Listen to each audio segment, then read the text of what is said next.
Hey everyone, it is Saturday, May 2nd, and this is Technicolor Mike B, also known in the clown world as Sir Toony Van Dukes the Clown.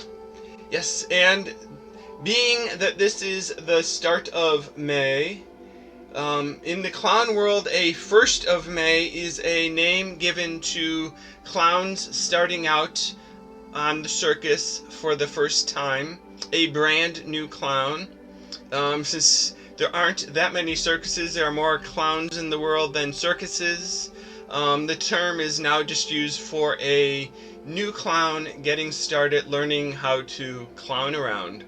So this is a makeup tutorial on working with clown grease paint or grease paint makeup to create a clown face. This is not a copy this face and it will be perfect for you. It is more a tips and techniques and how I do my clown makeup or how I apply clown makeup. I'll try to give some pointers in designing a good face.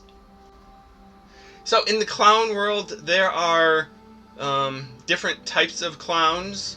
One is the white face clown, and that is where you're doing the entire face in clown white, and then you're adding in your mouth, your eyebrows, your cheeks in color. In another style is the Auguste clown makeup. That is where you have both white in areas and a flesh color in other areas. Historically, the flesh color was not necessarily skin color. Sometimes it was a pink, sometimes it was an orangish color. Nowadays, a lot of clowns use a more natural looking color that blends in with the real skin color. So I am going to do an Auguste makeup just because I think there's a little bit more technique that you can show off with the Auguste. That clown white, it's basically an all white, and there aren't as many places to blend colors or having to work two colors next to each other with a white face clown. So this will be the Auguste makeup. When I do clown makeup for myself, one of the important things is to have the makeup work with my face and work with the features of my face so that you can see it. The makeup is largely designed to help carry emotions and expressions. In the historic circus, you might be performing in a huge arena where you're 200 yards away from the person and they should still be able to see your face and your expressions and the emotions you're trying to portray. So that's really why a clown originally used a big, bold makeup design. These days, makeup is not quite as big and bold. People are a little bit closer. There's a lot of entertainers who are doing a birthday party where the kids are no more than 20 feet away, or they're going to hospitals visiting patients where the person is 5 feet away. So the makeup doesn't have to be quite as big and bold as it used to be. And that's one reason that the makeup a lot of times has been simplified. But I said that it's supposed to carry your expressions, help them see. So that's like when you outline your cheeks, the difference between the white makeup and the red color, whatever you do your cheeks with, carries your expression. So you see when I smile, my cheeks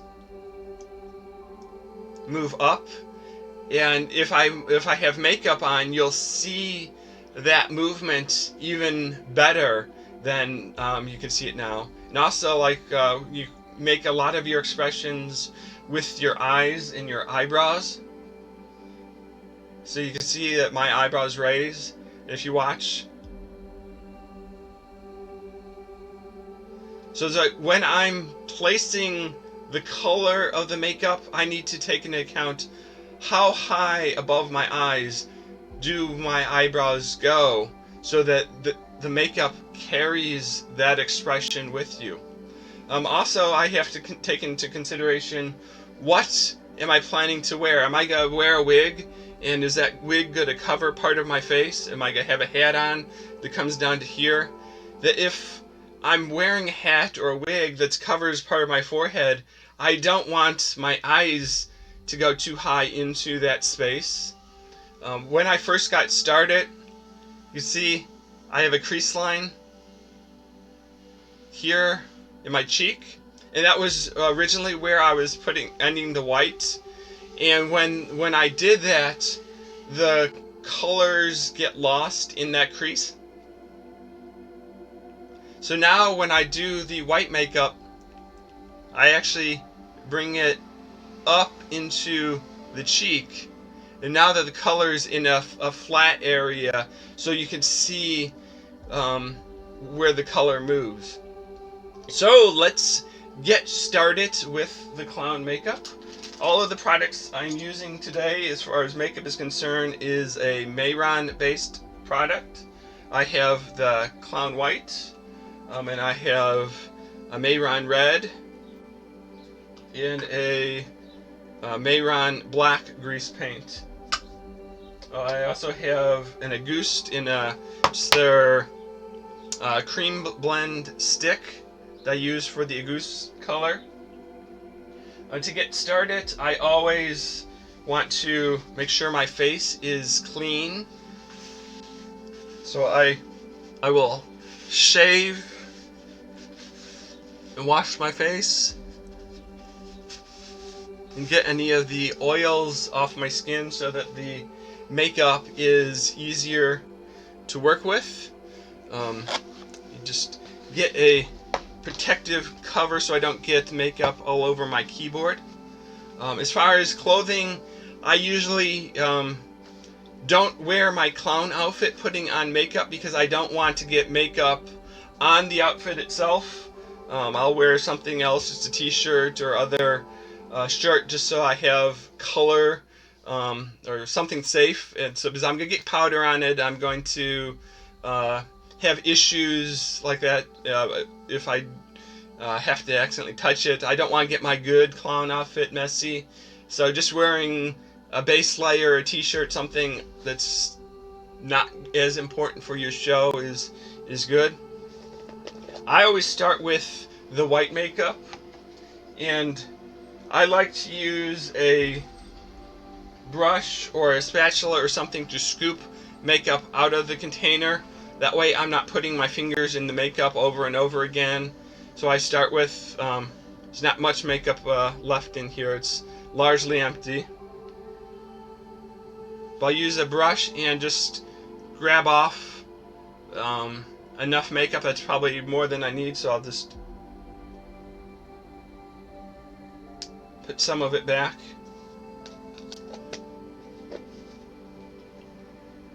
And then I take the makeup and I just work it onto the palm of my hand. Grease paint is an oil-based product, and like oils, it is temperature sensitive, that if it's cold, the makeup will be stiff. If it's hot, the makeup will be soft. So by putting it on the back of my hand, I'm actually warming it up slightly, that my hand is going to be a little bit warmer than the container was. So that can help soften the makeup. I always start with white, whichever design I'm doing. The white is the lightest color, and it's the hardest color to, if you go color over something, white is not going to color over it, so that it's a good color to start with. I can do other colors on top of white, but I can't really do white on top of other colors. So I'll have to use a little bit of Lumiere instead of the video previewed because I'll get confused. So hopefully I'll still pay attention to the video.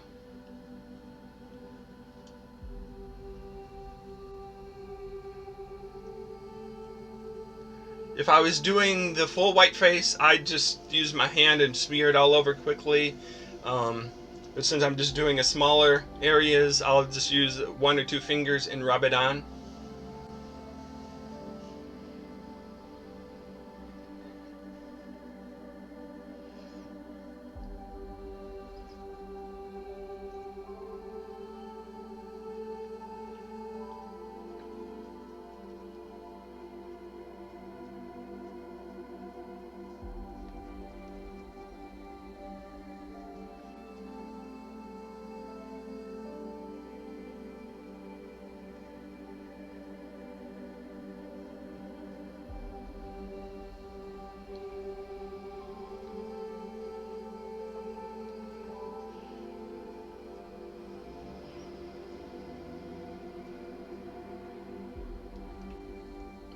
Now there's not really a right shape or a wrong shape to use for the mouth area, or it's often called the muzzle.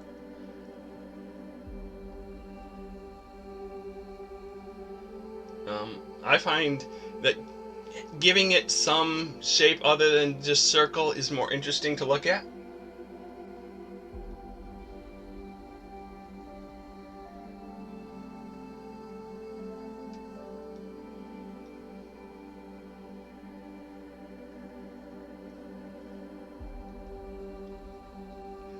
And I tap the makeup to even it out, that when I use my finger on the makeup, it can leave streaks. So tapping it helps to smooth it and even it so that it will pick up the makeup from the high spots and deposit makeup on the lower spots, so it's more even. Then I move on to the eye area.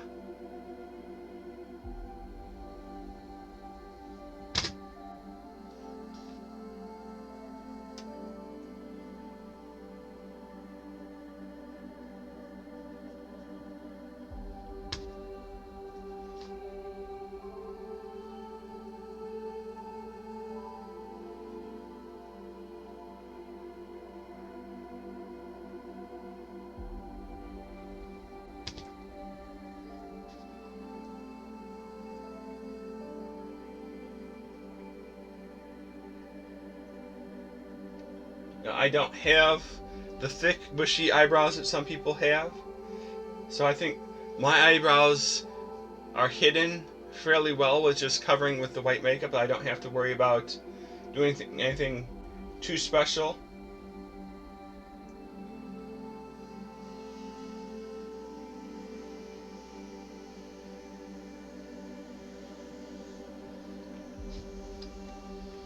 Now, eyes are a particularly wrinkly area on the face, and the longer that the makeup sets on the eyes, as you open and close them and look around, the makeup is going to move. It's going to get caught in the wrinkles and folds in the eyelid.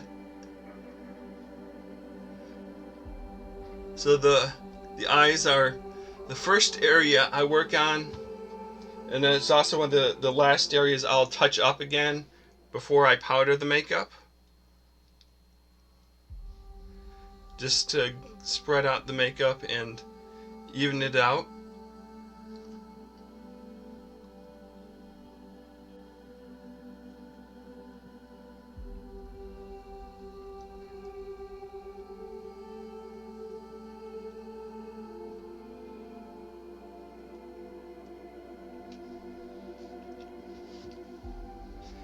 It's handy to have a damp cloth with you just to wipe the makeup off your fingers.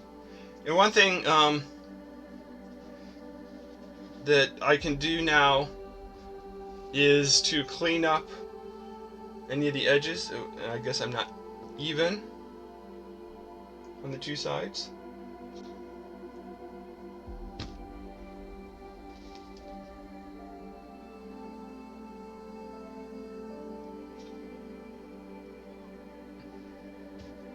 The makeup is still wet and is removable, so that a tool that a lot of clowns use is a Q-tip.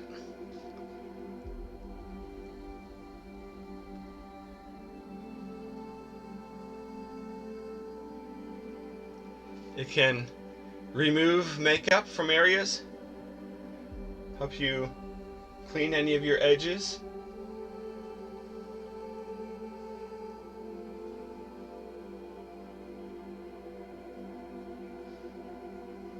For me, it isn't absolutely necessary because the next color I'm going to work with is the Goose Base. This is, like I said, the Mehron Creamblend stick.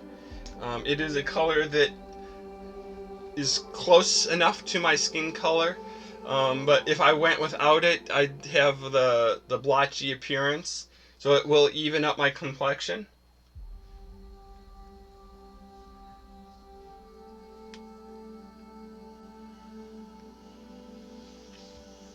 I just apply enough to here and there on the face, and then use my fingers again and spread it out.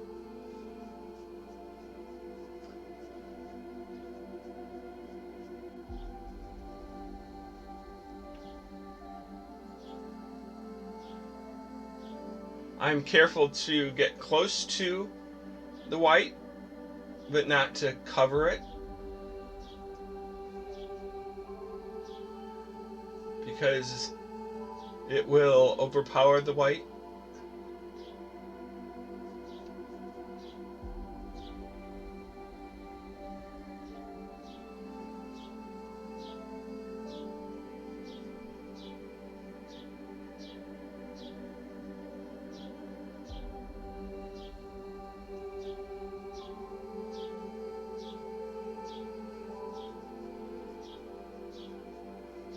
I think you can see that that's evens out my skin tone.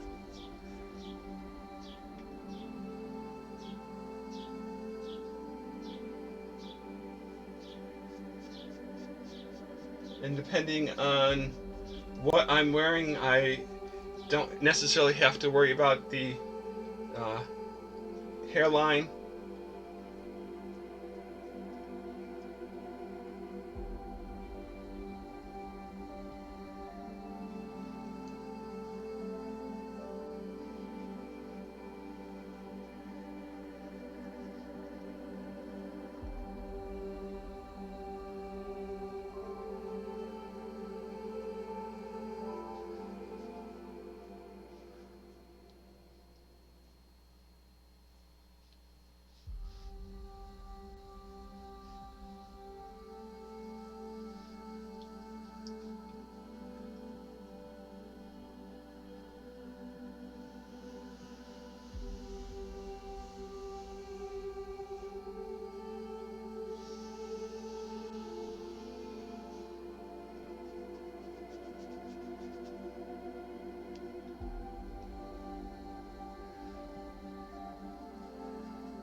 I think see that my face looks a lot more even tone.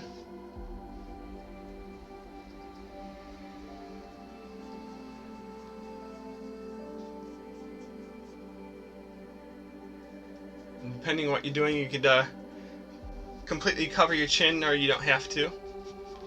Your neck rather. Now there's two different methods that people use. Well, one is the wet method, and right now all the makeup is considered wet. It hasn't been powdered, it hasn't been dried. So if I apply the next color on top of it, now that the base is down, it's going on wet, and it's more important to be careful and that your the colors will blend and smear easily. Another method is the dry method, where you powder this makeup and set it, and then the next layer you're painting on, and it's going to stay where you put it. I recommend for the beginner getting started, they probably use the dry method. It's a little easier, but if you're experienced at it, you can go with the wet method. It also depends on how much how you plan to do design, if you want the colors to blend or if you want the solid color. I want mostly the solid color, but there's a few areas that I will blend. So wherever I plan to apply color, I again have to remove the makeup.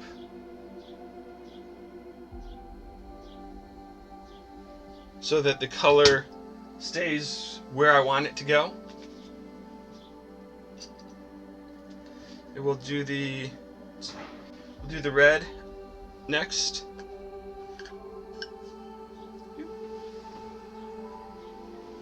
And I don't need a lot of red. Just take a small amount, and again just put it on the palm of my hand.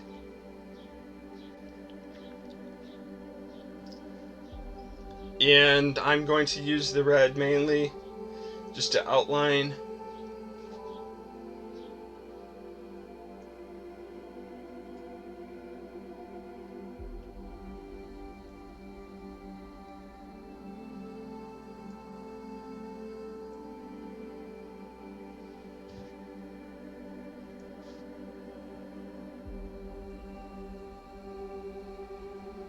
and I want the red to feather out, so I want it to be like a solid line along the white, and then sort of fade into the rest of the cheek.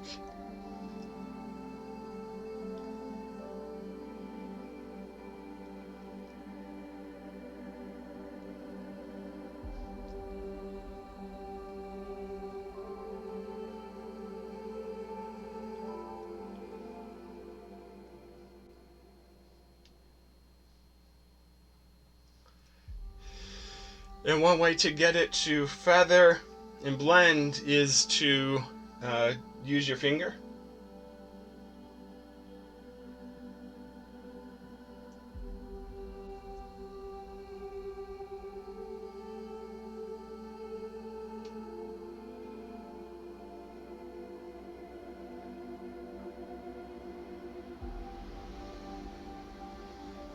And to just work along the edge.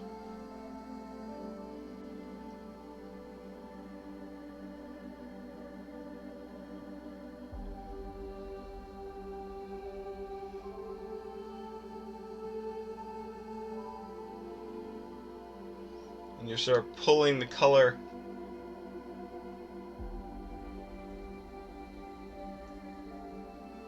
into the cheek.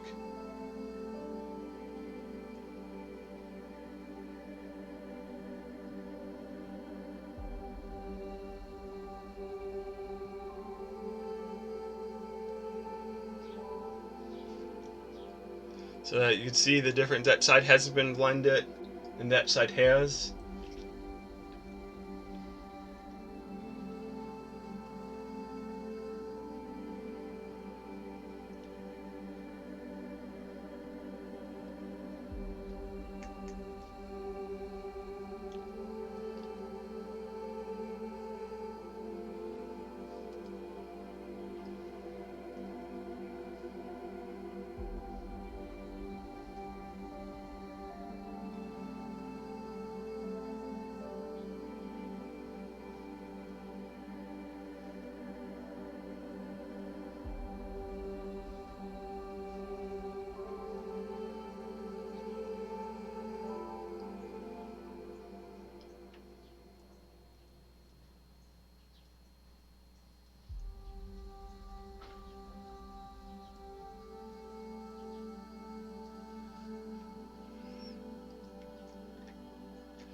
So there you can sort of see both sides have been blended.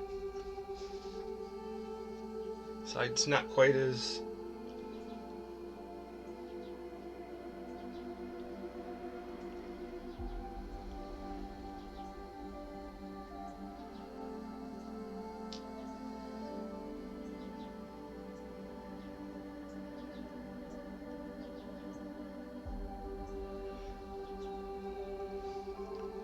Yeah, I think you might be able to see what I was talking about earlier. See how you could really see when I move. I usually just add a little touch of red between my eyes.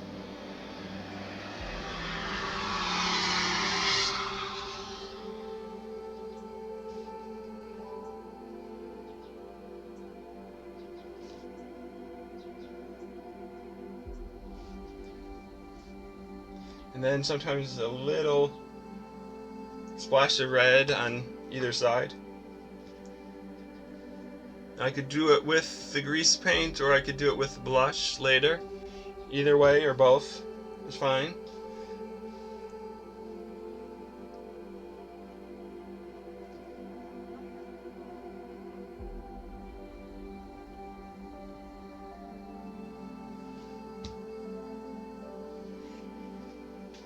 And now to do the black.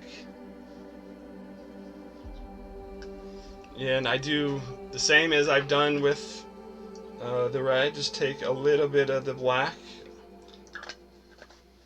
on the brush, work it into another spot on my hand.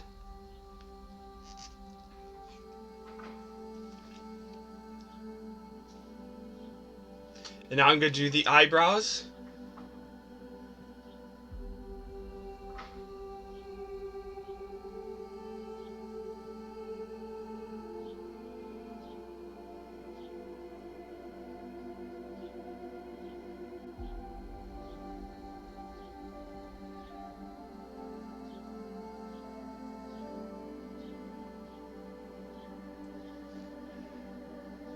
The eyebrows don't have to be black.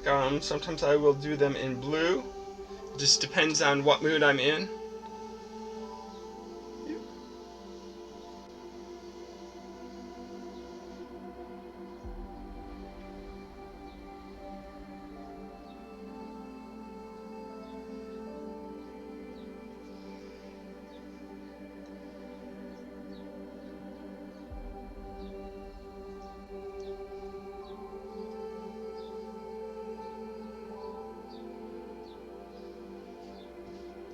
So that is the eyebrows, and I usually do my lower lip in black. Not the entire lower lip, just the center part.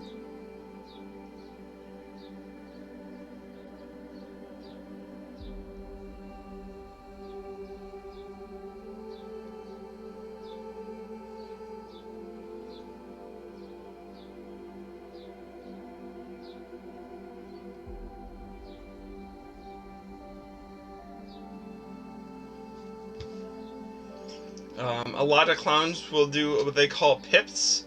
That is a dot on their upper lip at the edge. I'm going to skip the pips today. But I am going to do eyeliner.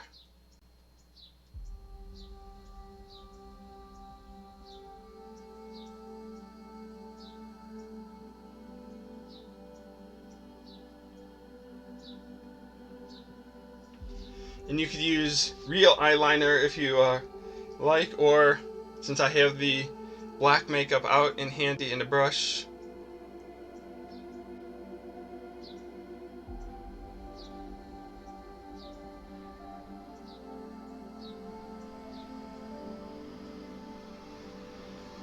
That just helps to bring a little of the attention to the eyes.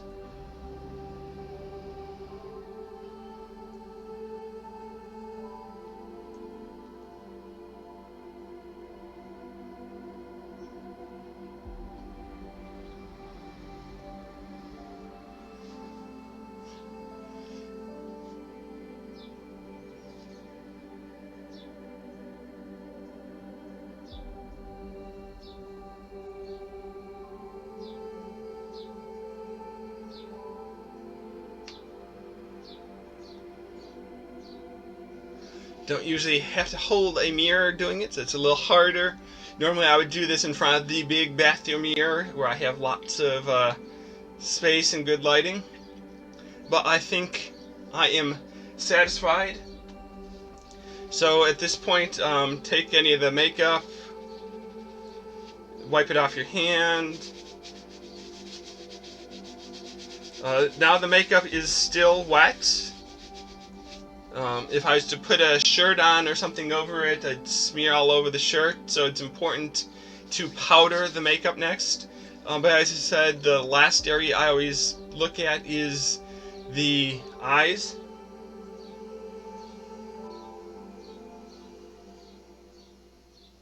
Just to spread out the paint makeup that got caught in the creases as I blinked.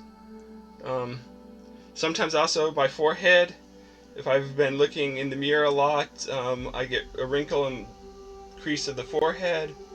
So sometimes I have to even that out just so that the makeup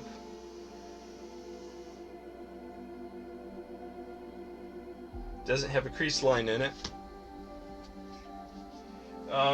I use Johnson & Johnson's baby powder, the pure talc version, to powder the makeup.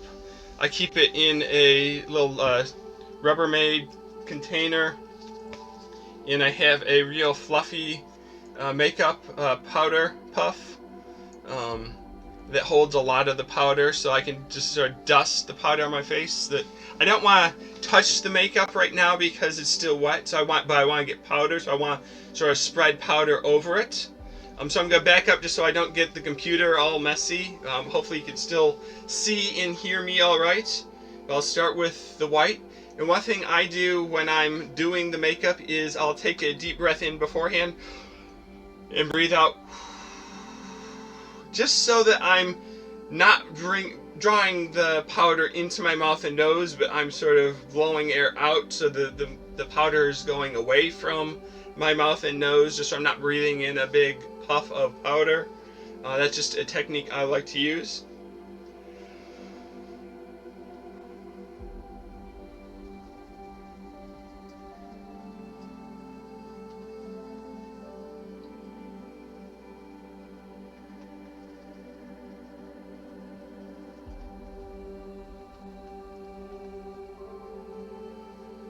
So that first step is just to spread powder, and now I could use another powder puff, and this one I can press on because the face has been powdered.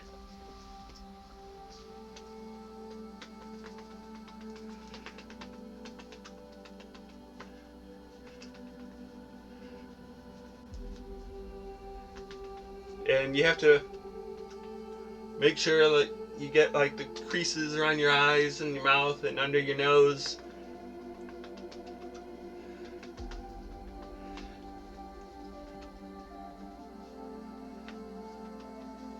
Just sort of press the powder into the makeup. So the makeup, it is oil based. The powder draws the oil out of the makeup, and that's what allows it to dry or set.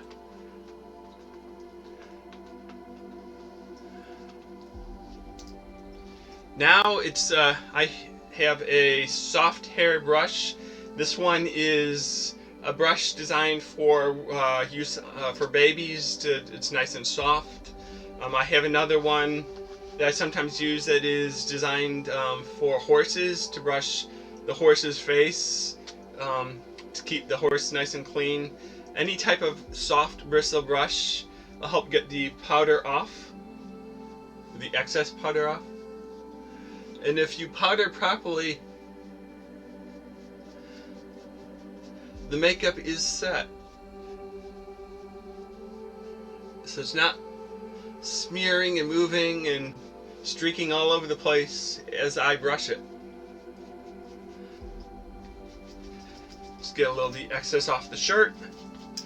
That's why I don't wear my clown costume when I'm doing makeup, because I know I'm going to get powder everywhere. And I usually do this in the bathroom over the shower, because that's a nice, easy to clean area. Some people will like step out on their deck or back porch or something, so they're doing it outside, so they're not getting dust all over the house. Now, depending on what my plans are, usually I'm going to a party or some kind of event and I have like 45-minute drive. So I'm not concerned about a little powder left over, but if I'm going to take pictures right away, I try to get more of the powder off, because the white powder, if they're taking flash photography, it reflects in the camera flashes. So one thing I do is I'll take the hair dryer on cool and just sort of blow it while brushing, and that helps get a little bit more of the powder off. You also take a damp cloth. I'm doing this around the nose to get the powder off, because a clown face isn't complete without the clown nose. My clown nose for today is a Jim Howle clown nose. His noses are a rubber latex. I don't know exactly what he has them made of, but they're thin shell. They keep up the shape of the clown nose. I attach mine using ProsAide. This is a medical grade adhesive made for the film special effects industry. And I just take a little bit on a Q-tip. They sell a little squirt bottle size so that you can just put a drop on your finger.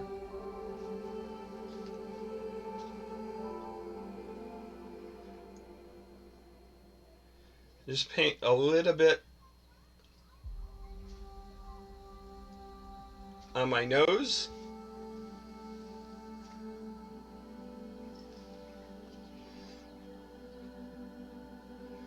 And a little bit on the inside of the nose.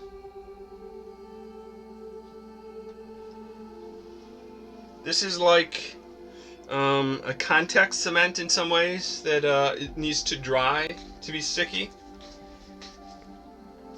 So I'll usually at this point I'll go get cleaned up, start to get the costume ready and do everything else, and then when I'm all done with all that, I put on the clown nose, because that gives the glue plenty of time to dry.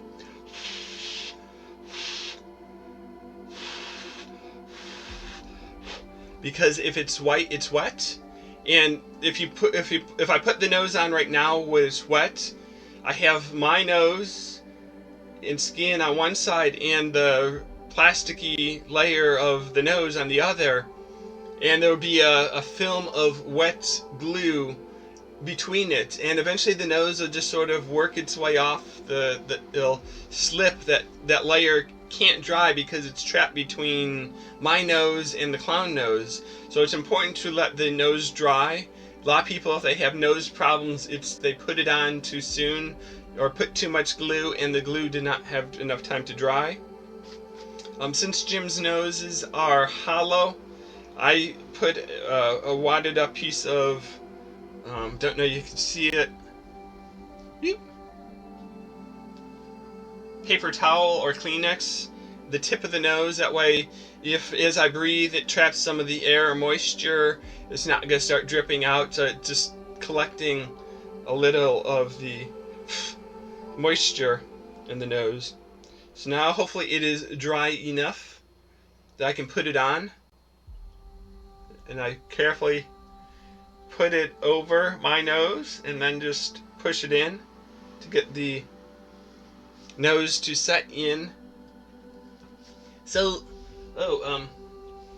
at this point I could be done. I like to do a little bit of eyeshadow to give a little bit more color, and I can further blush out the cheeks. You don't have to. Everything is about how I do it, not this is the way, the only way, the best way. It is a way, it is my way. So hopefully this way will work for you. So I like to use a blue eyeshadow.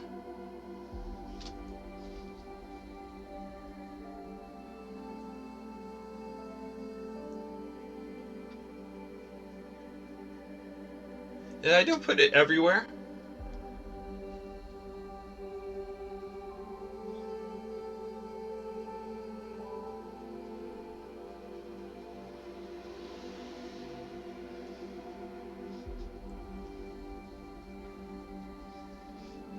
Just enough to give a little bit more color.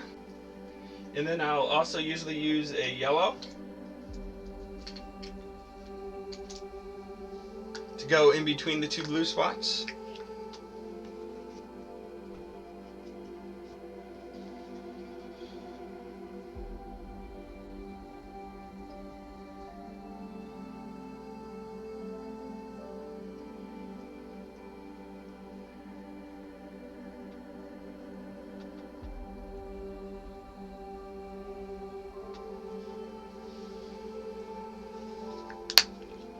And now, look, that the makeup is complete, you can see